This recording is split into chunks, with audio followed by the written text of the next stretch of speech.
नमस्कार साथियों, मैं पारसनाथ लाइफ हाई स्टडीज में आपका स्वागत है। आज हम लोग आगरा यूनिवर्सिटी के बीएड सेकेंड ईयर 2021 का जो 2022 में री एग्जाम होने जा रहा है उसके लिए प्रैक्टिस सेट 1 हल करेंगे। आज पेपर 202 अर्थात अधिगम के लिए आकलन का यूनिट 1 आकलन एवं मूल्यांकन, इसके टॉप 100 बहुविकल्पी प्रश्न हल करेंगे। पहले यूनिट वाइज, उसके बाद फुल टेस्ट हम लोग हल करेंगे। Thakur publication book model paper UP TET, C TET, BTC तथा बीएड के प्रीवियस ईयर को आधार बनाकर प्रश्नों को इस प्रैक्टिस सेट में रखा गया है। यदि आप लोग चैनल को सब्सक्राइब नहीं किए हैं तो प्लीज़ चैनल को सब्सक्राइब कीजिए तथा वीडियो को शेयर जरूर कीजिए और लाइक कीजिए, इससे हमें मोटिवेशन मिलता है। पेपर 202 अर्थात अधिगम के लिए आकलन का यूनिट फर्स्ट आकलन एवं मूल्यांकन, इसका पहला प्रश्न है, मापन का सबसे ऊंचा स्तर कौन सा है? बीएड 2020 में आया हुआ है। आ नामित स्तर, बा क्रमित स्तर, सा सम अंतराल स्तर, दा अनुपात स्तर। साथियों, इसका सही जवाब है दा अनुपात स्तर। अगला प्रश्न है, किस मापनी में सत्य शून्य बिंदु विद्यमान रहता है? बीएड 2020 में पहले जो प्रश्न आए हुए हैं उन्हें भी हम रखे हुए हैं, क्योंकि कोई भी एग्जाम हो प्रश्नों को रिपीट करता है, यूपी टेट, सी टेट या बीएड, तो इसलिए जो प्रीवियस में आए हुए प्रश्न हैं उन्हें रखे हुए हैं। उसके बाद और भी प्रश्न प्रैक्टिस सेट में देखेंगे, तो आप लोग प्रश्नों को पूरा देखिए। 100 प्रश्न है, बहुत ही महत्वपूर्ण प्रश्नों को रखा गया है। यहाँ से प्रश्न निश्चित रूप से बीएड में आपको मिलेंगे एनुअल री एग्जाम में। किस मापनी में सत्य शून्य बिंदु विद्यमान रहता है? आ शाब्दिक स्तर में, बा अनुपात स्तर में, सा क्रमित स्तर में, दा अंतराल स्तर में। साथियों, इसका सही जवाब है बा अनुपात स्तर में। अगला प्रश्न है, आंकड़ों के संकलन एवं विश्लेषण की क्रमबद्ध प्रक्रिया जिसमें निर्णय लिए जाते हैं कहलाता है? आ मूल्यांकन, बा मापन, सा आकलन, दा परीक्षण। साथियों, इसका सही जवाब है आ मूल्यांकन। अगला प्रश्न है, नैदानिक थर्मामीटर उदाहरण है? बीएड 2020 आ क्रमित मापनिका, बा सम अंतराल मापनिका, सा आ और बा दोनों, दा इनमें से कोई नहीं। साथियों, इसका जवाब संजय में दिया हुआ है सा आ और बा दोनों, और अतुल मॉडल पेपर में दिया हुआ है बा सम अंतराल मापनिका। तो आप लोग देख लेना, लेकिन मेरे अनुसार मैं सा पे जाना चाहूँगा, आ और बा दोनों। अगला प्रश्न है, मूल्यांकन के लिए आंकड़े संकलित किए जाते हैं बीएड 2020? आ मानकीकृत परीक्षण के प्रशासन द्वारा, बा स्थानीय विकसित परीक्षण के प्रशासन द्वारा, सा प्रक्षेपण, दा उपरोक्त सभी। साथियों, इसका सही जवाब है दा उपरोक्त सभी अर्थात तीनों। अगला प्रश्न है, सहकर्मी आकलन है बीएड 2020 अपने सहपाठियों के कौशलों का आकलन, बा शिक्षक निष्पादन का आकलन, सा सहकर्मी निष्पादन का आकलन, दा माता पिता की अपेक्षा का आकलन। साथियों, इसमें भी संजय में आ दिया हुआ है अपने सहपाठियों के कौशल का आकलन, और अतुल में दिया हुआ है सा सहकर्मी निष्पादन का आकलन। तो मैं संजय के अनुसार जाना चाहूँगा, आ अपने सहपाठियों के कौशल का आकलन, सहकर्मी आकलन का अर्थ है। अगला प्रश्न है, निम्नलिखित में से कौन सा कथन सही नहीं है? निम्नलिखित में से कौन सा कथन सही नहीं है? आ मापन आंकड़ों को मात्रात्मक बनाने की प्रक्रिया है, बा क्रमित मापन स्तर की सबसे निचला स्तर है, सा वस्तुनिष्ठ परीक्षण निबंधात्मक परीक्षण से अधिक विश्वसनीय है, दा योगात्मक आकलन किसी पाठ्यक्रम के अंत में लिए जाते हैं। साथियों, इसका सही जवाब है बा क्रमिक मापन स्तर की सबसे निचला स्तर है। अगला प्रश्न है, यह परिभाषा किसने दी है? मूल्यांकन एक ऐसी प्रक्रिया है जिससे सही ढंग से किसी वस्तु का मापन किया जा सकता है। आ गुड्स, बा रैमर्स एंड गेज, सा क्यूलिन एवं हन्ना, दा जेपी गिलफोर्ड। साथियों, इसका सही जवाब है आ गुड्स, 2017 में आया हुआ है। अगला प्रश्न है, किसने कहा है मापन वस्तुओं या घटनाओं की तर्कपूर्ण ढंग से संख्या प्रदान करने की क्रिया है? बी 2017। आ जेपी गिलफोर्ड, बा मिशेल, सा बैडफील्ड, दा कुलिन एवं कुलिन। साथियों इसका सही जवाब है आ जेपी गिलफोर्ड। अगला प्रश्न है, मापन की भूमिका है? आ वस्तुओं को संख्या प्रदान करना, बा घटना को संख्या प्रदान करना, सा नियमानुसार संख्या प्रदान करना, दा उपरोक्त सभी। साथियों इसका सही जवाब है दा उपरोक्त सभी, अर्थात मापन की भूमिका है तीनों में, वस्तु को, घटना को और नियमानुसार सभी को संख्या प्रदान करना। अगला प्रश्न है, मूल्यांकन एक क्रमिक प्रक्रिया है जो कि संपूर्ण शिक्षा प्रणाली का एक अंग है जो शिक्षा के उद्देश्यों से घनिष्ठ रूप से संबंधित है। यह किसने कहा है? आ एच रेमर्स, बा टी.एल. अर्गसन, सा कोठारी कमीशन, दा एच.जे. Class mayor. साथियों इसका सही जवाब है सा कोठारी कमीशन। अगला प्रश्न है, मापन का संप्रत्यय इनमें से किससे संबंधित है? आ निर्णय को मूल प्रदान करना, बा वस्तुओं को संख्या प्रदान करना, सा पदार्थों को संख्या प्रदान करना, दा वस्तुओं एवं पदार्थों को नियमानुसार संख्या प्रदान करना। साथियों इसका सही जवाब है दा वस्तुओं एवं पदार्थों को नियमानुसार संख्या प्रदान करना। अगला प्रश्न है, मूल्यांकन होता है? आ गुणात्मक, बा मात्रात्मक, सा गुणात्मक एवं मात्रात्मक दोनों, दा इनमें से कोई नहीं। साथियों इसका सही जवाब है सा गुणात्मक एवं मात्रात्मक दोनों। अगला प्रश्न है, सतत मूल्यांकन का उद्देश्य होना चाहिए? आ शिक्षार्थी की त्रुटियां निकालना, बा शिक्षार्थियों की उपलब्धि मापना, सा सीखने में होने वाली कमियों का निदान और उपचार, दा या निर्णय लेना कि क्या विद्यार्थी को अगली कक्षा में प्रोन्नत की जाए। साथियों इसका सही जवाब है सा सीखने में होने वाली कमियों का निदान और उपचार।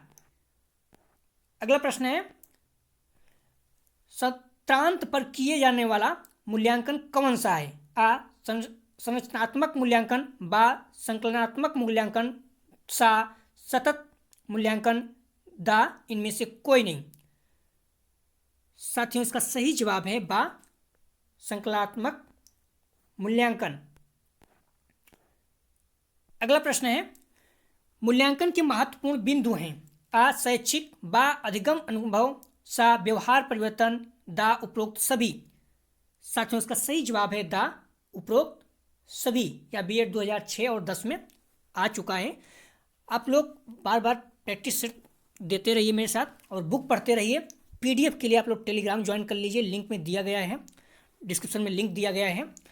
बार बार आप लोग प्रैक्टिस करेंगे तो निश्चित रूप से आप लोगों के कंसेप्ट क्लियर रहेंगे और कई प्रश्न यहाँ से मिल सकते हैं, इसलिए आप लोग इसे बार बार पढ़ें। इसके लिए पीडीएफ आपको चाहिए, पीडीएफ चाहिए तो आप डिस्क्रिप्शन में दिए गए लिंक से जुड़कर टेलीग्राम से आप प्राप्त कर सकते हैं। आप प्लीज़ मैक्सिमम शेयर कीजिए ज़्यादा से ज़्यादा लोगों को, जिससे लाभ हो और हमें भी मोटिवेशन मिले। ज़्यादा लोग देखेंगे तो संख्यात्मक मान प्राप्त करने की प्रक्रिया को कहा जाता है? आ मूल्यांकन, बा आकलन, सा मापन, दा परीक्षण। साथियों इसका सही जवाब है सा मापन। अगला प्रश्न है, व्यवहार के मापन के लिए किस उपकरण का उपयोग किया जाता है?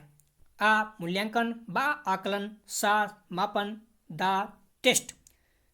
साथियों इसका सही जवाब है सा टेस्ट। 2021 में आ चुका है ये, आप लोग ध्यान रखना, महत्वपूर्ण प्रश्न है और प्रश्न रिपीट करते हैं। मापन मूल रूप से है 2021 संख्यात्मक मूल्य, बा गुणात्मक मूल्य, सा मूल निर्णय, दा उपरोक्त में से कोई नहीं। साथियों इसका सही जवाब है आ संख्यात्मक मूल्य। अगला प्रश्न है, मूल्यांकन का अर्थ होता है पीएड 2021 में? आ परिणाम या प्रगति की जांच करना, बा परखना, सा परीक्षा करना, दा निर्णय करना। साथियों इसका सही जवाब है आ परिणाम या प्रगति की जांच करना। किस पेपर में छात्र का अंक है? किसी पेपर में छात्र का अंक है? आ मूल्यांकन, बा परीक्षण, सा मापन, दा सभी। साथियों इसका सही जवाब है सा मापन। किसी पेपर में छात्र 50 अंक पाया है तो यह क्या है? मापन। लेकिन यदि छात्र क्लास में पहले स्थान पे आया है, दूसरे स्थान पे आया है, तीसरे स्थान पे आया है, इस तरह से रैंक अगर उसे दी जा रही है तो क्या हो जाएगा, मूल्यांकन, क्योंकि उसकी वैल्यू हो जाती है, पहले स्थान पर है। लेकिन जब अंक प्राप्त करता है 50, 500 जो भी है तो मापन कहा जाता है। पॉइंट को ध्यान रखना, ये पेपर में आ चुका है। मापन का प्रथम पद है 2021 में आ परीक्षण का अंकन, बा परीक्षण का प्रशासन, सा परीक्षण का विकास, दा क्या मापन करना है इसका निर्णय। साथियों इसका सही जवाब है दा क्या मापन करना है इसका निर्णय। अगला प्रश्न है मूल्यांकन का मुख्य उद्देश्य किस प्रक्रिया के बारे में निर्णय करना है। आ आयु, बा समय अवधि, सा गुणवत्ता, दा मात्रा। साथियों इसका सही जवाब है सा गुणवत्ता, बीएड 2021। अगला प्रश्न है मूल्यांकन का उद्देश्य क्या है। बीएड 2021 आ छात्रों की उपलब्धि को मापने के लिए, बा एक विषय में छात्र के परीक्षण करने के लिए, सा एक छात्र को अंक या अंक प्रदान करने के लिए, दा शिक्षा की गुणवत्ता के बारे में निर्णय लेने के लिए। साथियों इसका सही जवाब है दा शिक्षा की गुणवत्ता के बारे में निर्णय लेने के लिए। बीएड 2021 में आ चुका है। प्रश्न रिपीट करता है, इसलिए प्रीवियस ईयर के प्रश्न तो आप देख कर ही जाएंगे, और भी प्रश्न जो रखे गए हैं इसमें महत्वपूर्ण प्रश्नों को आपने बार बार देखें। प्लीज शेयर मैक्सिमम लोगों को। किसका क्षेत्र सबसे सीमित है। बीएड 2021 आकलन, मूल्यांकन, मापन, परीक्षण। साथियों उसका सही जवाब है दा परीक्षण का। अगला प्रश्न है रचनात्मक मूल्यांकन का उद्देश्य क्या है। आ अंतिम स्थिति की जांच करना, बा अगली कक्षा में प्रोन्नत, सा छात्रों का चयन, दा छात्रों की प्रवृत्ति की निगरानी। छात्रों की प्रवृत्ति का निगरानी। साथियों इसका सही जवाब है दा छात्रों की प्रकृति का निगरानी। रचनात्मक मूल्यांकन का उद्देश्य है छात्रों की प्रकृति का निगरानी। अगला प्रश्न है योगात्मक मूल्यांकन के कौन से उपकरण बहुतायत में प्रयुक्त किए जाते हैं। 2021 आ दैनिक कार्य दत्त कार्य, बा मौखिक प्रश्नोत्तरी, सा शिक्षक अवलोकन, दा परीक्षण। साथियों इसका सही जवाब है दा परीक्षण। योगात्मक मूल्यांकन के कौन से उपकरण बहुतायत में प्रयुक्त किए जाते हैं, तो परीक्षण। अगला प्रश्न है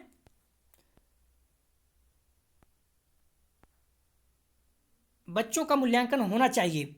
आ बोर्ड परीक्षा द्वारा, बा सतत एवं व्यापक मूल्यांकन द्वारा, दा गृह परीक्षण द्वारा, दा लिखित एवं मौखिक परीक्षा द्वारा। साथियों इसका सही जवाब है बा सतत एवं व्यापक मूल्यांकन द्वारा। सतत लगातार व्यापक मूल्यांकन द्वारा बच्चों का मूल्यांकन होना चाहिए। अगला प्रश्न है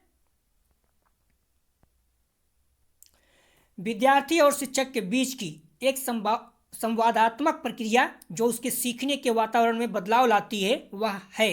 2021 मूल्यांकन, आकलन, दोनों, कोई नहीं। साथियों इसका सही जवाब है सा दोनों। आकलन और मूल्यांकन दोनों है। विद्यार्थी और शिक्षक के बीच एक संवादात्मक प्रक्रिया जो सीखने के वातावरण में बदलाव लाती है वह आकलन और मूल्यांकन दोनों है। अगला प्रश्न है शिक्षा में मापन किस प्रश्न का उत्तर देता है। आ कितना अच्छा, बा कितना सही, सा कितना अधिक, दा कोई नहीं। साथियों इसका सही जवाब है सा कितना अधिक। शिक्षा में मापन, ध्यान रखना मापन, मूल्यांकन नहीं। मूल्यांकन से भी संबंधित प्रश्न आ चुका है 2021 में, दोनों तरह प्रश्न आया, मापन और मूल्यांकन दोनों। तो मापन किस प्रश्न का उत्तर देता है, कितना अधिक। अगला प्रश्न है शिक्षा में, देखिए प्रश्न आ गया, शिक्षा में मूल्यांकन किन प्रश्नों का उत्तर देता है। आ कितना अधिक, बा कितना अच्छा, सा कितना सही, दा कोई नहीं। साथियों इसका सही जवाब है बा कितना अच्छा। मूल्यांकन में किन प्रश्नों का उत्तर देता है, कितना अच्छा, और मापन में कितना अधिक। तो आप लोग ध्यान रखना, कंफ्यूज नहीं होना। अगला प्रश्न है मूल्यांकन तकनीकों का चयन मूल रूप से इसके आधार पर किया जाता है। आ वैधता, बा वस्तुनिष्ठता, सा विश्वसनीयता, दा प्रयोज्यता। साथियों इसका सही जवाब है सा विश्वसनीयता। मूल्यांकन तकनीक का चयन मूल रूप से किसके आधार पर किया जाता है, तो विश्वसनीयता के। 2021 में पूछा जा चुका है। यह टॉपिक बहुत ज़्यादा महत्वपूर्ण है। 2021 फर्स्ट और सेकंड यूनिट, थर्ड यूनिट, तीनों यूनिट बहुत ज़्यादा प्रश्न पूछा गया था। सेकंड यूनिट तो 11 प्रश्न सिर्फ सेकंड यूनिट से ही पूछा गया 2021 में। तो इसलिए आप लोग कम से कम 3 यूनिट तो बहुत अच्छे से तैयार कीजिए, क्योंकि 100 प्रश्नों में 50 प्रश्नों को आंसर देना है, तो बहुत आसानी से आप लोग सॉल्व कर लेंगे। 50 में 50 करिए और 80 अंक प्राप्त कीजिए। अगला प्रश्न है, विद्यार्थियों के प्रदर्शन का मात्रात्मक विवरण कहलाता है? आ परीक्षण, बा परीक्षा, सा मापन, दा मूल्यांकन। साथियों, इसका सही जवाब है सा मापन। विद्यार्थियों के प्रदर्शन का मात्रात्मक विवरण क्या कहलाता है? मापन। अगला प्रश्न है, यूपी टेट 2021 में आ चुका है, जो रद्द हो गया था। शिक्षण सबसे कम प्रभावशाली होगा जब आ शिक्षक एकाधिकारवादी होगा, बा विद्यार्थी निष्क्रिय रहेंगे, सा केवल लिखने पर बल होगा, दा उपयुक्त सभी। साथियों, इसका सही जवाब है दा उपयुक्त सभी। कम प्रभावशाली होगा जब शिक्षक एकाधिकारवादी होंगे, तो सही बात, कम प्रभावशाली होगा। विद्यार्थी निष्क्रिय रहेंगे तब भी कम प्रभावशाली होगा, केवल लिखने पर बल दिया जाएगा तब भी। तो सारे निगेटिव पॉइंट हैं, इसलिए सभी शिक्षा को कम प्रभावशाली बनाते हैं। अगला प्रश्न है, री एग्जाम 2021 में आ चुका है। बहुलांक का प्रयोग किस मापनी में किया जाता है? आ शाब्दिक, बा क्रमिक, सा अंतराल, दा उपरोक्त सभी। साथियों, इसका सही जवाब है दा उपरोक्त सभी। प्लीज साथियों, आप लोग ध्यान दीजिएगा, बीएड 2020, 2021 और 2020-21 री एग्जाम का सभी साल पेपर अपने चैनल पर पड़े हुए हैं, तो आप लोग जाकर प्ले लिस्ट में जाकर उन्हें ज़रूर देखें, क्योंकि प्रीवियस ईयर के पेपर रिपीट करते हैं क्वेश्चन। तो 2020-21 जो हो चुका है री एग्जाम, और 2021 का एनुअल एग्जाम, 2020 का एग्जाम, ये सारे प्रश्नों को आप लोग बार बार देखें। और इनकी पीडीएफ चाहिए तो डिस्क्रिप्शन में दी गई लिंक से जुड़कर आप लोग टेलीग्राम से पीडीएफ प्राप्त कर सकते हैं। कई बार पढ़िए, प्रश्न 100% रिपीट करेगा। जो री एग्जाम 2020-21 का हुआ था, 2020 के प्रश्न उसमें रिपीट किया था, तो प्रश्न कम से कम 5-6 प्रश्न तो रिपीट करते ही हैं, मैक्सिमम और ज़्यादा भी कर सकते हैं। तो इसलिए आप लोग प्रीवियस ईयर के प्रश्नों को जरूर देख के जाइए। अगला प्रश्न है, किसी वस्तु का अंकात्मक रूप है? आ मूल्यांकन, बा मापन, सा मापन एवं मूल्यांकन दोनों, दा उपरोक्त में से कोई नहीं। साथियों, इसका सही जवाब है सा मापन एवं मूल्यांकन दोनों। किसी वस्तु का अंकात्मक रूप, मापन एवं मूल्यांकन दोनों। अगला प्रश्न है,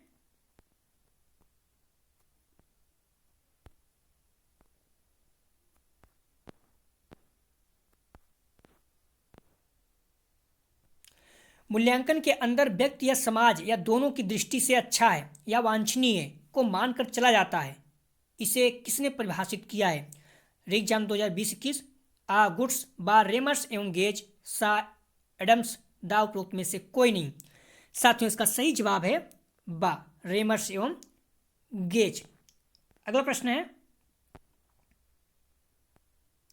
मूल्यांकन किस स्थिति का ज्ञान कराता है? आ क्षमताओं एवं योग्यताओं के संदर्भ में, बा आर्थिक संदर्भ में, सा शैक्षिक संदर्भ में, दा संपूर्ण वातावरण के संदर्भ में। साथियों, इसका सही जवाब है आ क्षमताओं एवं योग्यताओं के संदर्भ में।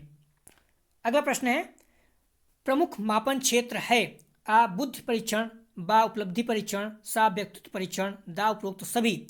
साथियों, इसका सही जवाब है दा उपरोक्त सभी। प्रमुख मापन क्षेत्र बुद्धि परीक्षण, उपलब्धि और व्यक्तित्व तीनों परीक्षण है। अगला प्रश्न है, निम्न में से कौन सा शिक्षण का स्तर नहीं है? ध्यान रखना, नहीं है। अभिप्रेरणा स्तर, स्मृति स्तर, अवबोध स्तर, प्रत्यावर्ती स्तर। साथियों, इसका सही जवाब है द प्रत्यावर्ती स्तर शिक्षण का स्तर नहीं है, अभिप्रेरणा, स्मृति, अवबोध है। अगला प्रश्न है, आकलन के लिए प्रशासित किए जाते हैं? आ स्मृति पत्र, बा प्रगति आख्या, सा रुचि से संबंधित प्रयोग, दा परीक्षण। साथियों, इसका सही जवाब है बा प्रगति आख्या। अगला प्रश्न है, आकलन एक विस्तृत पद है जिसमें संबंधित है।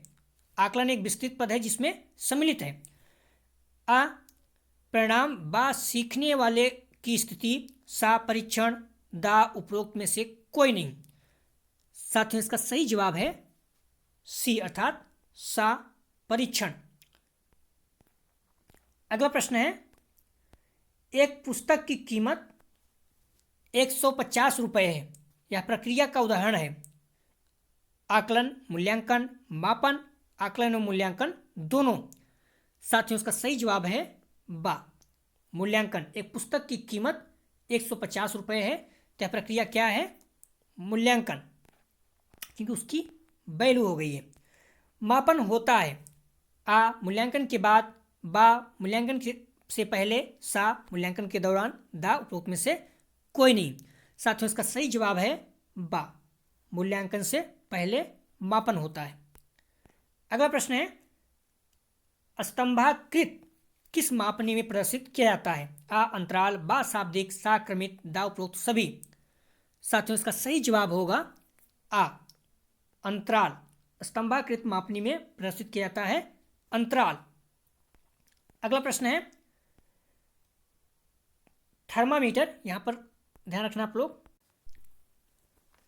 थर्मामीटर का उदाहरण आकलन किस मापनी से संबंधित है?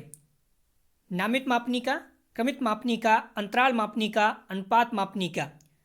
साथियों इसका सही जवाब है सा, अंतराल मापनी का।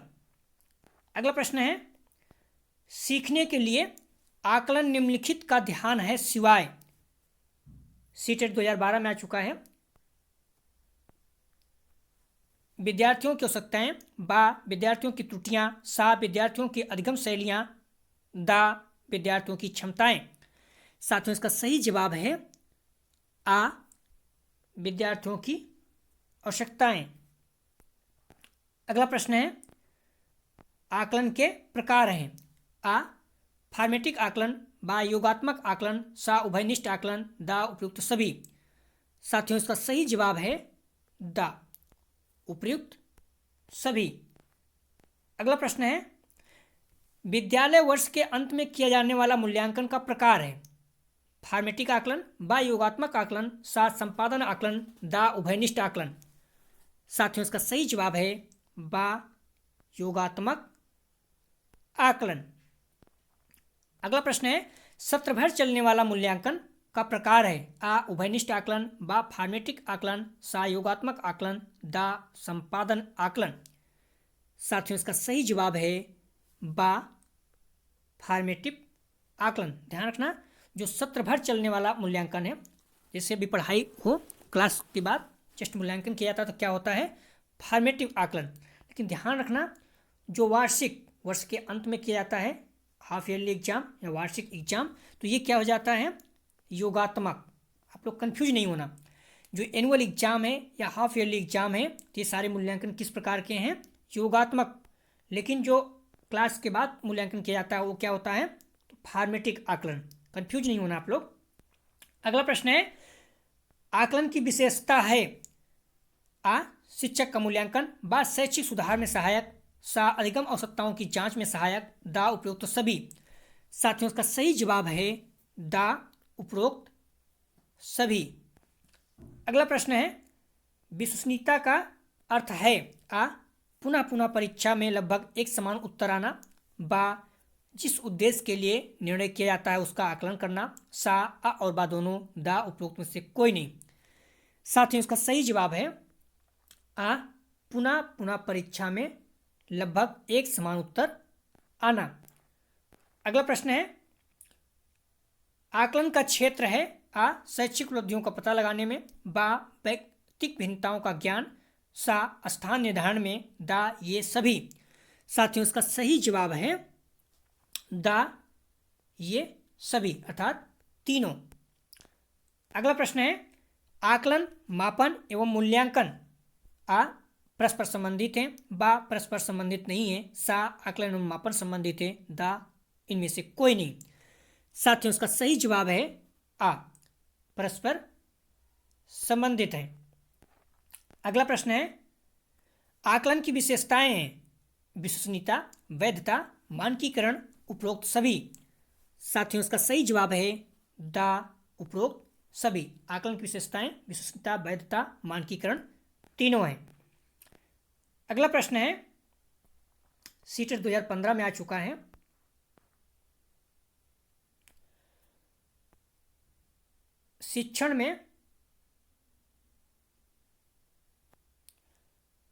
शिक्षण में अध्यापकों के द्वारा विद्यार्थियों का आकलन एक अंतर्दृष्टि को विकसित करने के लिए किया जाता है। आ उन विद्यार्थियों की पहचान करना जिन्हें उच्चतर शिक्षा में प्रोन्नत करना है। बा, उन विद्यार्थियों को प्रोन्नत ना करना जो विद्यालय के स्तर के अनुसार अनुकूल नहीं है। सा, विद्यार्थियों की आवश्यकताओं के अनुसार शिक्षण उपागम में परिवर्तन करना। दा, कक्षा में प्रतिभाशाली तथा कमजोर विद्यार्थियों के समूह बनाना। साथियों, इसका सही जवाब होगा सा, विद्यार्थियों की आवश्यकताओं के अनुसार शिक्षण उपागम में परिवर्तन करना। अगला प्रश्न है,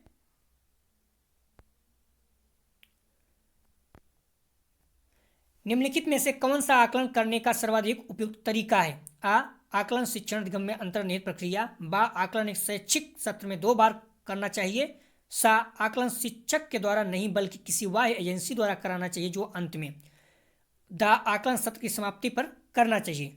साथियों, इसका सही जवाब है आ, आकलन शिक्षण अधिगम में अंतर्निहित प्रक्रिया है। अगला प्रश्न है, आकलन शिक्षण अधिगम प्रक्रिया का अभिन्न अंग है क्योंकि। साथियों, इसका सही जवाब हो जाएगा सा, आकलन में अध्यापक बच्चों के अधिगम को समझता है और उसके अपने शिक्षण की परिपुष्टि भी होती है। ध्यान रखना, जो सीटेट में आए हुए प्रश्न हैं काफ़ी बड़े होते हैं क्योंकि ये कंसेप्ट बेस होते हैं और जो यूपी टेट के प्रश्न होते हैं वो फैक्ट होते हैं, तो उसमें रटना पड़ता है। इसमें कंसेप्ट आपका क्लियर तो आप आसानी से कर सकते हो। अगला प्रश्न है सीटेट 2016, आकलन बच्चों को केवल श्रेणी करने और उन्हें वर्गीकृत करने की अच्छी रणनीति है। बा, बच्चों को प्रतियोगितात्मक भावना को सक्रिय रूप में बढ़ावा देना है। सा, सीखने की सुनिश्चित करने के लिए तनाव और दबाव को उत्पन्न करना है। दा, सीखने में सुधार का एक तरीका है। तो आकलन क्या है? इसका सही जवाब हो जाएगा दा, सीखने में सुधार का एक तरीका है। अगला प्रश्न है, रो का प्रयोग मापन के किस स्तर में किया जाता है? अंतराल, क्रमिक, नामित, अनुपातिक। साथियों, इसका सही जवाब है बा, क्रमिक। रो का प्रयोग मापन के किस स्तर में किया जाता है? तो क्रमिक मापन के स्तर में किया जाता है। अगला प्रश्न है, अनुपातिक मापने की अवस्था में केंद्रीय प्रवृत्ति के किस माप का प्रयोग होता है? आ, बहुलांक, बा, माध्यांक, सा, औसतांक, दा, ज्यामितीय औसतांक। साथियों, इसका सही जवाब है दा, ज्यामितिक औसतांक। अगला प्रश्न है, संवेदना की निम्न सीमा का प्रत्यय सर्वप्रथम किसने दिया? आ, फ्रेकनर, बा, हर्वर्ट, सा, वेवर, दा, मूलर। इसका सही जवाब है बा, हर्वर्ट। अगला प्रश्न है, अंतराल मापनी के उदाहरण हैं वर्ष, महीना, सप्ताह, सभी। साथियों, इसका सही जवाब है दा, ये सभी। प्रिय साथियों, ये सारे क्लास हम विस्तार से भी पढ़ चुके हैं, डिस्क्रिप्शन में लिंक आपको मिल जाएगा और आप लोग जाकर देखिए, प्लेलिस्ट में पड़े हुए हैं। तो हम लोग थ्योरी अच्छे से डिस्कस किए हैं, सारे टॉपिक के बहुत ही महत्वपूर्ण पॉइंट रखा गया है। आपको बहुत आसानी होगी यदि आप बुक नहीं पढ़ पाते हैं, बुक पढ़ रहे हैं तब भी उस वीडियो को जाकर आप लोग जरूर देखिए, बहुत ज़्यादा आपको हेल्पफुल होगा। अभी तक 8 क्लास लिया गया है थ्योरी के, पूरा किया जाएगा उसको। आप लोग टेस्ट भी देते रहिए और थ्योरी भी पढ़ते रहिए, तो आपको बहुत ज़्यादा हेल्पफुल होगा। ये सिर्फ टेस्ट बेस है 100% को, इसलिए कि आपको सेम ऐसा ही वातावरण एग्जाम में मिले, क्योंकि वहाँ 100% रहेगा, 50 करना रहेगा। यदि इसमें भी आप 50 सही करते हैं तो बहुत अच्छा है आपका स्कोर, और कोशिश कीजिए कि आप 100 में 100 सही कीजिए। लेकिन थ्योरी पढ़ना है तो आप लोग डिस्क्रिप्शन में लिंक दिया गया है और प्लेलिस्ट में जाकर आप क्लास देख सकते हैं। अभी तक 8 क्लास उसका लिया गया है, 2 यूनिट खत्म किया गया है। तो अंतराल मापने के उदाहरण वर्ष, महीना और सप्ताह सभी है। अगला प्रश्न है, मनोवैज्ञानिक मापन में विभिन्न तत्वों को रखते हैं। आ, 2 स्तरों में, 3 स्तरों में, 4 स्तरों में, इनमें से कोई नहीं। साथियों, इसका सही जवाब है सा, 4 स्तरों में। अगला प्रश्न है, मनोवैज्ञानिक मापन का निम्न स्तर है। क्रमिक स्तर, शाब्दिक स्तर, अंतराल मापनी, अनुपात मापनी। साथियों, इसका सही जवाब है बा, शाब्दिक मापनी। मनोवैज्ञानिक मापन का निम्न स्तर है शाब्दिक मापनी। अगला प्रश्न है, मापन प्रक्रिया में मूलतः तत्व होते हैं। विषय, प्रतीक, नियम या मान्यता, दा, उपरोक्त सभी। साथियों, इसका सही जवाब है दा, उपरोक्त सभी। मापन प्रक्रिया में विषय, प्रतीक, नियम और मान्यता सभी होते हैं। अगला प्रश्न है मापन के स्तर किसने बतलाए हैं? S Stevens, Robert Glaser, Thorndike, Woodworth. साथियों, इसका सही जवाब है आ, एस स्टीवेंस महोदय ने मापन के स्तर बताए हैं। बहुलांक का प्रयोग मापन के किस स्तर पर संभव नहीं है? ध्यान रखना, संभव नहीं है। शाब्दिक, क्रमिक, अंतराल, अनुपात। साथियों, इसका सही जवाब है अनुपात स्तर पर बहुलांक का प्रयोग मापन के स्तर पर संभव नहीं है, शाब्दिक, क्रमिक, अंतराल पर संभव है। अगला प्रश्न है तापमान का मापन उदाहरण है? क्रमिक, नामित, अनुपात, अंतराल। साथियों, इसका सही जवाब है अनुपात। तापमान का मापन किसका उदाहरण है? अनुपात का। इसको हम लोग विस्तार से थ्योरी में डिस्कस कर चुके हैं, आप लोग थ्योरी जरूर देखिए। घड़ी का समय उदाहरण है? क्रमिक मापनिका, नामित मापनिका, अंतराल मापनिका, अनुपात मापनिका। साथियों, इसका सही जवाब है अंतराल मापनिका घड़ी का समय उदाहरण है। इसका सही जवाब है। सबसे कम परिमार्जित स्तर का शैक्षिक मापन है? आ, नामित, बा, क्रमिक, सा, आंतरिक, दा, अनुपातिक।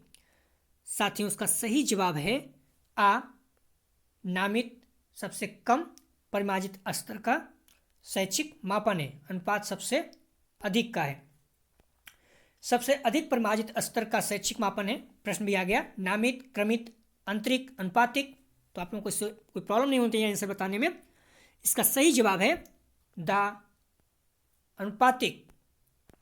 अगला प्रश्न है आंतरिक मापन स्तर में की जा सकती है?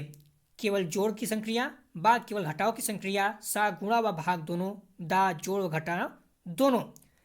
साथियों, इसका सही जवाब है दा जोड़ व घटाव दोनों आंतरिक मापन स्तर में की जा सकती है।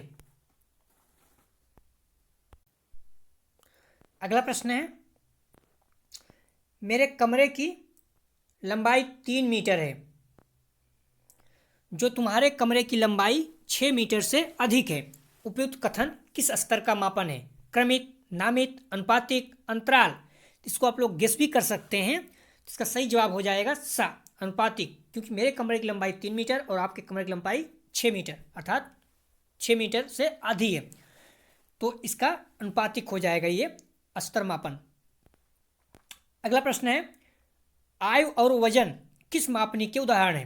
क्रमिक, शाब्दिक, अनुपात, अंतराल। साथियों, इसका सही जवाब है सा अनुपात। अगला प्रश्न है मापन किन्हीं स्वीकृत नियमों के अनुसार वस्तुओं को अंक प्रदान करने की प्रक्रिया है या विचार है? स्टीवेंस का, बा मैकॉल का, सा रॉस का, दा नन का। साथियों, इसका सही जवाब है सा रॉस का। मापन किन्हीं स्वीकृत नियमों के अनुसार वस्तुओं को अंक प्रदान करने की प्रक्रिया है, तो यह विचार किसका है? स्टीवेंस का। इसका सही जवाब है स्टीवेंस का। आप लोग कंफ्यूज नहीं हो ना, मैंने टिक गलत लगा दिया था। तो मापन किन्हीं स्वीकृत नियमों के अनुसार वस्तुओं को अंक प्रदान करने की प्रक्रिया है, यह विचार स्टीवेंसन का है। अगला प्रश्न है आकलन, मापन एवं मूल्यांकन क्या है? तो परस्पर संबंधित है, परस्पर संबंधित नहीं है। सा आकलन एवं मापन संबंधित है, दा इनमें से कोई नहीं। साथियों, इसका सही जवाब है परस्पर संबंधित है। आकलन, मापन और मूल्यांकन क्या है? परस्पर संबंधित है। अगला प्रश्न है मूल्यांकन का मुख्य उद्देश्य किस प्रक्रिया के बारे में निर्णय करना है? आयु, बा समयावधि, सा गुणवत्ता, दा मात्रा। साथियों, इसका सही जवाब है सा गुणवत्ता। मूल्यांकन का मुख्य उद्देश्य किस प्रक्रिया के बारे में निर्णय करना है? तो गुणवत्ता के। अगला प्रश्न है मोहन ने गणित विषय की परीक्षा में 70 अंक प्राप्त किए, यह प्रक्रिया है। यह प्रश्न 2020 में 21 में आ चुका था, 20 में, तो इसलिए मैंने रखा था और दोबारा फिर साफ साफ रख दिया गया है। परीक्षण, बा मापन, सा मूल्यांकन, दा उपलब्धि। साथियों, इसका सही जवाब है बा मापन। मोहन ने गणित विषय की परीक्षा में 70 अंक प्राप्त किए, यह प्रक्रिया क्या है? मापन। लेकिन यदि मोहन क्लास में पहला स्थान प्राप्त किया होता तो क्या हो जाता? मूल्यांकन। तो इसलिए आप लोग कंफ्यूज नहीं होना। रैंक अगर प्राप्त करता है तो उसकी वैल्यू बढ़ जाती है, तो मूल्यांकन हो जाता है। मोहन ने कक्षा में प्रथम स्थान प्राप्त किया। देखिए सवाल आ गया। तो मोहन ने कक्षा में प्रथम स्थान प्राप्त किया, या प्रक्रिया है परीक्षण, मापन, मूल्यांकन, उपलब्धि। साथ में उसका सही जवाब आसानी से आप लोग दे सकते हैं, मैं पहले ही बता दिया था। तो मूल्यांकन। मोहन 70 अंक प्राप्त किया तो मापन, लेकिन मोहन ने प्रथम स्थान प्राप्त किया क्लास में तो क्या हो गया? मूल्यांकन। अगला प्रश्न है, मूल्यांकन का उद्देश्य क्या है? छात्रों की उपलब्धि को मापने के लिए, एक विषय में छात्रों का परीक्षण करने के लिए, एक छात्र को अंक या अंक प्रदान करने के लिए, शिक्षा की गुणवत्ता के बारे में निर्णय लेने के लिए। साथ में इसका सही जवाब है द, शिक्षा की गुणवत्ता के बारे में निर्णय लेने के लिए। अगला प्रश्न है, मापन में कौन सी विशेषता नहीं पाई जाती? आ, मापन का कार्य केवल अंक प्रदान करना। बा, मापन का क्षेत्र सीमित है। सा, मापन केवल मात्रात्मक होता है। दा, मापन द्वारा भविष्यवाणी की जा सकती है। साथ में इसका सही जवाब है द, मापन द्वारा भविष्यवाणी की जा सकती है। मापन में कौन सी विशेषता नहीं पाई जाती? ध्यान रखना, तो ये विशेषता मापन द्वारा भविष्यवाणी अर्थात नहीं की जाती है। मापन का कार्य अंक प्रदान करना, क्षेत्र सीमित, केवल मात्रात्मक होता है। तो इसका द सही ऑप्शन है। अगला प्रश्न है, मापन की भूमिका है। मापन की भूमिका है। मापन की भूमिका है आ, वस्तु को संख्या प्रदान करना। बा, घटना को संख्या प्रदान करना। सा, नियमानुसार संख्या प्रदान करना। दा, ये सभी। साथियों इसका सही जवाब हो जाएगा दा, ये सभी। अगला प्रश्न है, निम्नलिखित में से मापन का सामान्य स्तर है? अनुपात, अनुक्रम, अनुगम, अक्रम।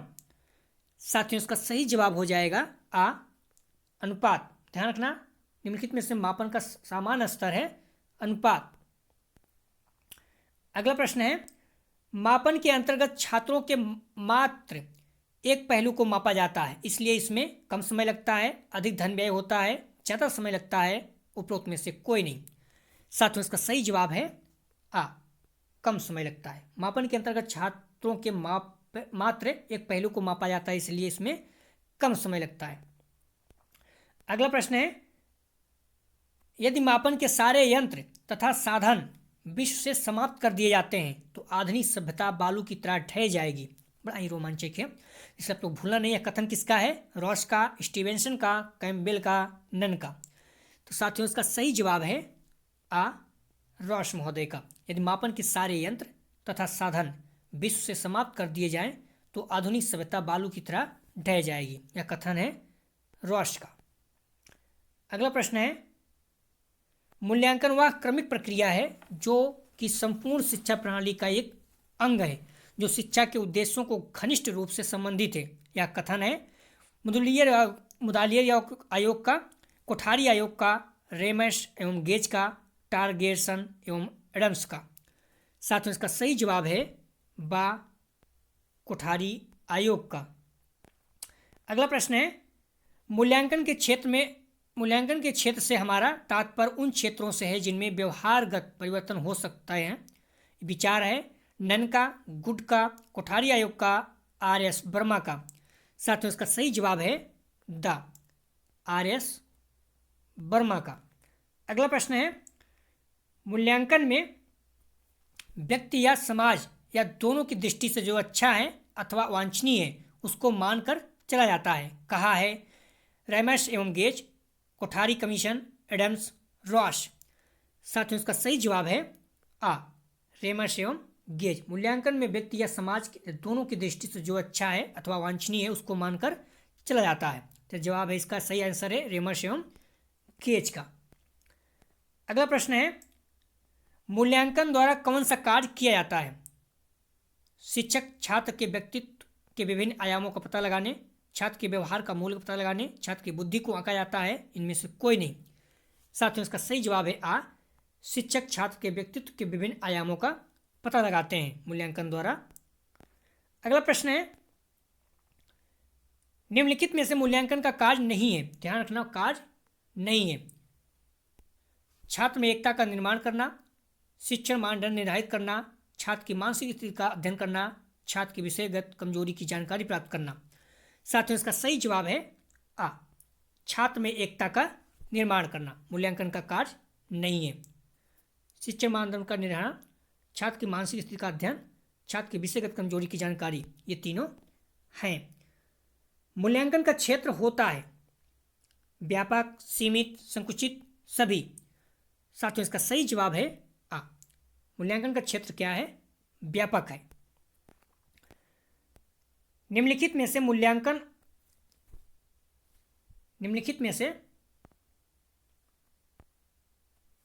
से मूल्यांकन और मापन का सही अंतर माना जाता है। मूल्यांकन का अर्थ है मूल्य, मापन का अर्थ है वस्तु की मात्रा। बा, मूल्यांकन में मापन की अपेक्षा कम समय लगता है। सा, मूल्यांकन का क्षेत्र सीमित है जबकि मापन का क्षेत्र विस्तृत है। दा, उपरोक्त में से कोई नहीं। साथियों इसका सही जवाब है आ। मूल्यांकन का अर्थ है मूल्य, मापन का अर्थ है वस्तु की मात्रा। अगला प्रश्न है, मूल्यांकन के महत्वपूर्ण बिंदु हैं शैक्षिक उद्देश्य, अधिगम अनुभव, व्यवहारिक परिवर्तन, ये सभी। साथियों इसका सही जवाब है द, ये सभी। मूल्यांकन के महत्वपूर्ण बिंदु हैं शैक्षिक उद्देश्य, अधिगम अनुभव, व्यवहारिक परिवर्तन, ये सभी। अगला प्रश्न है, ज्ञानात्मक, संवेदात्मक, शारीरिक, ये किसके पक्ष हैं? ज्ञानात्मक, संवेदात्मक, शारीरिक, ये किसके पक्ष हैं? ज्ञान के, मूल्यांकन के, मापन के, उपलब्धि के। साथियों इसका सही जवाब है बा, मूल्यांकन के। अगला प्रश्न है, क्रिस्टीना अपनी कक्षा को क्षेत्र भ्रमण पर ले जाती है और वापस आने पर अपने विद्यार्थियों के साथ भ्रमण पर चर्चा करती है। यह किसकी ओर संकेत करता है? सीखने का आकलन, सीखने के लिए आकलन, आकलन का सीखना, आकलन के लिए सीखना। साथियों इसका सही जवाब है आ, सीखने का आकलन। भ्रमण पे जाती है, भ्रमण कंप्लीट होने के बाद इस पर चर्चा करती है, तो क्या हो गया? सीखने का आकलन। अर्थात आपने क्या सीखा है, क्या आपको समझ में आया है, उसको आकलित कर रही है। देख रही है कि आपको याद है कि नहीं, आपने क्या देखा था, कितना आपको याद है। जब एक बावर्ची खाना पकाते समय खाने को चबाता है तो वह किसके समान है? आ, सीखने के रूप में आकलन। बा, आकलन और सीखना। सा, सीखने का आकलन। दा, सीखने के लिए आकलन। साथियों इसका सही जवाब है दा, सीखने के लिए आकलन। जब एक बावर्ची खाना पकाते समय खाने को चबाता है अर्थात वो टेस्ट करता है कि चावल पका है कि नहीं या भोजन पका है कि नहीं, तो क्या होता है? सीखने के लिए आकलन। अर्थात वो सीख रहा है, देख रहा है कि पका है कि नहीं। लेकिन क्रिस्टीना क्या की? भ्रमण पे गई, लौट के आई, उस पर चर्चा की, आपको याद है कि नहीं, तो वो क्या था? सीखने का आकलन। लेकिन ये सीखने के लिए आकलन, वो सीखने का आकलन था, क्योंकि आपने क्या सीखा है और ये टेस्ट किया जा रहा था, सीखा जा रहा है। अगला प्रश्न है, शैक्षिक आकलन का प्रयोग किया जाता है शिक्षक छात्रों की प्रगति को जानने, उन्हें पृष्ठपोषण प्रदान करने, शिक्षण प्रक्रिया में सुधार करने के लिए, उपयुक्त सभी। साथियों इसका सही जवाब है द, उपयुक्त सभी। शैक्षिक आकलन का प्रयोग तीनों में किया जाता है। अगला प्रश्न है, शिक्षा के क्षेत्र में आकलन का उद्देश्य है आ, व्यक्तित्व निर्देशन प्रदान करना। बा, सामूहिक निर्देशन प्रदान करना। सा, पारिवारिक निर्देशन। दा, शैक्षिक एवं व्यावसायिक निर्देशन प्रदान करना। साथियों इसका सही जवाब है दा, शैक्षिक एवं व्यावसायिक निर्देशन प्रदान करना। अगला प्रश्न है और लास्ट है 6वां प्रश्न, शैक्षिक उद्देश्य बालक के विकास में परिवर्तन ला सकता है। शैक्षिक उद्देश्य बालक के विकास में परिवर्तन ला सकते हैं। आ, ज्ञानात्मक क्षेत्र में। बा, भावात्मक क्षेत्र में। सा, मनोक्रियात्मक क्षेत्र में। दा, सभी क्षेत्रों में। साथियों इसका सही जवाब है दा, सभी क्षेत्रों में। शैक्षिक उद्देश्य बालक के विकास में परिवर्तन ला सकते हैं, ज्ञानात्मक, भावात्मक और मनोक्रियात्मक। साथियों यह था BD 202 अर्थात अधिगम के लिए आकलन, इंस्ट्रूमेंट फॉर लर्निंग, सेट 1 अर्थात पहला यूनिट 1 का था। अभी हम लोग 5 यूनिट है, तो यूनिट 2, 3, 4 और 5 हल करेंगे, उसके बाद फुल टेस्ट देखेंगे। तो आप लोग कंटिन्यू बने रहें और मैक्सिमम इसे शेयर कीजिए, प्लीज़ ज़्यादा से ज़्यादा शेयर कीजिए, जिससे हमें भी लाभ हो, मोटिवेशन मिले और आप लोगों को भी लाभ होगा और लोगों को ज़्यादा से ज़्यादा आपके दोस्तों यारों को लाभ होगा।